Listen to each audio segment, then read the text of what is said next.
Je vous propose de découvrir l'incroyable carrière de Carolina Morace à travers 9 points clés qui ont fait de l'attaquante italienne l'une des meilleures joueuses de football de l'histoire. Rimette al centro un bellissimo pallone per la Morace e gol! Gol della Morace!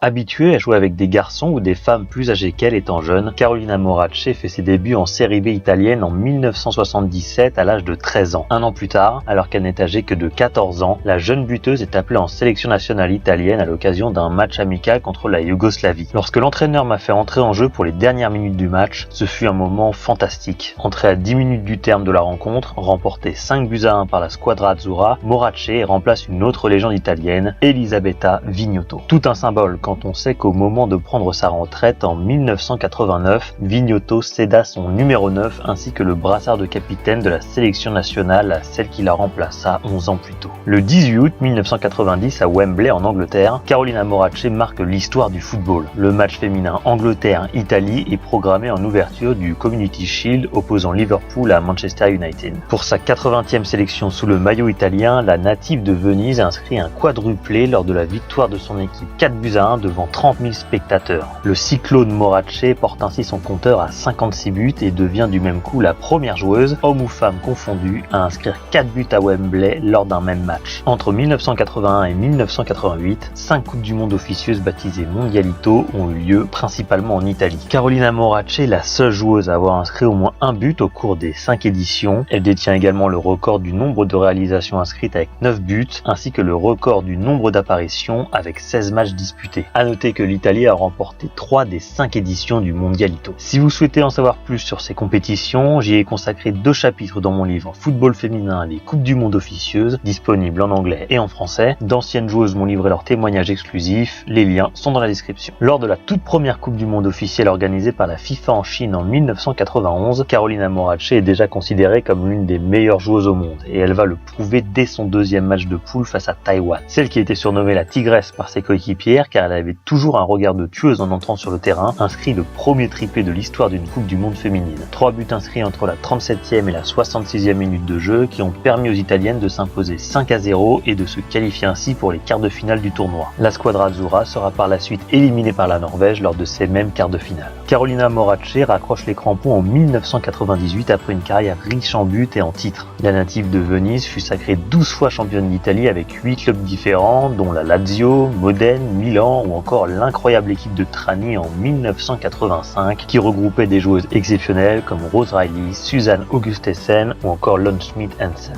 Elle termine également 12 fois meilleure buteuse du championnat italien et remporte 2 Coupes d'Italie ainsi qu'une super coupe en 1997 avec son club de Modène. Au total, Carolina Morace aura inscrit plus de 500 buts en championnat et 105 sous le maillot de la Squadra Azzurra, faisant d'elle la seconde meilleure buteuse de l'histoire de sa sélection derrière Elisabetta Vignoto. Un an après la fin de sa carrière, en 1999, Carolina Morace termine à la seconde place du classement des meilleures joueuses européennes du siècle établi par l'International Federation of Footballists. L'8 febbraio 1975 nasce a Roma Patrizia Panico, simbolo del calcio femminile italiano, erede indiscussa di Carolina Morace. 9 volte campione d'Italia, 12 volte capocannoniere della Serie A, nessun'altra come lei. La Panico ha alle spalle una carriera di successo, con ben 21 trofei nella sua bacheca. In nazionale la sua storia inizia presto, l'8 aprile 96, quando a 19 anni debutta contro il Portogallo e le bastano 5 minuti per andare in gol. Un segno del destino per colei che è diventata la più presente di sempre nella storia della nazionale maggiore femminile e che con 98 gol è ad un passo dal record di marcature della Morace, 105 reti.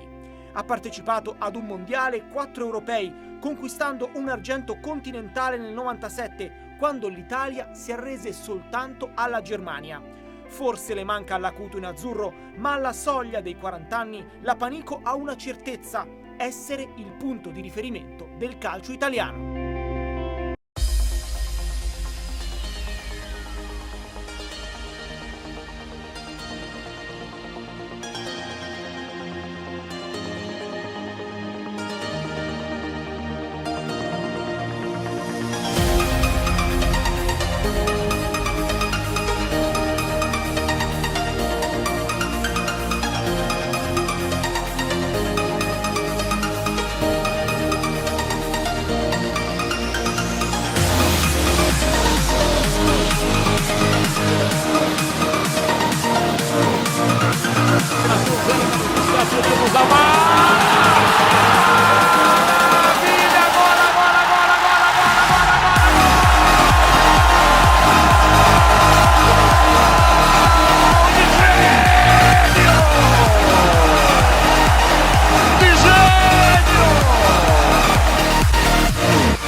vai embora a mata.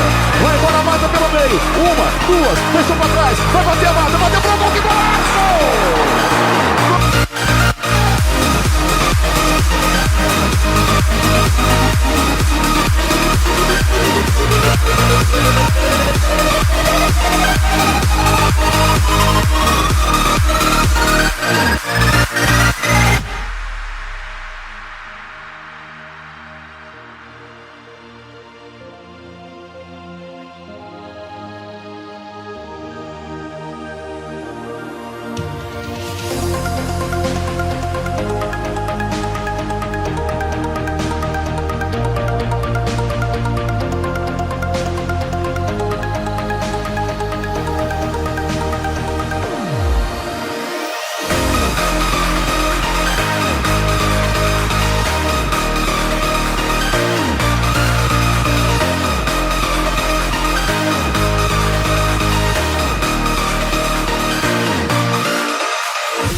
Lo hanno definito tutti un momento storico. La francese Stéphanie Frappart arbitra stasera al Beşiktaş Park di Istanbul la Supercoppa europea di calcio tra Liverpool e Chelsea. È la prima donna arbitro a dirigere una partita maschile di così alto livello. Stéphanie Frappart, 35 anni, in aprile ha arbitrato per la prima volta nel campionato francese e ha diretto in luglio anche la finale dei mondiali femminili. Penso che non ci sia molta differenza perché il calcio è lo stesso, dice Stéphanie Frappart. L'arbitraggio è lo stesso, ha le stesse regole, quindi mi comporterò come nei campionati femminili.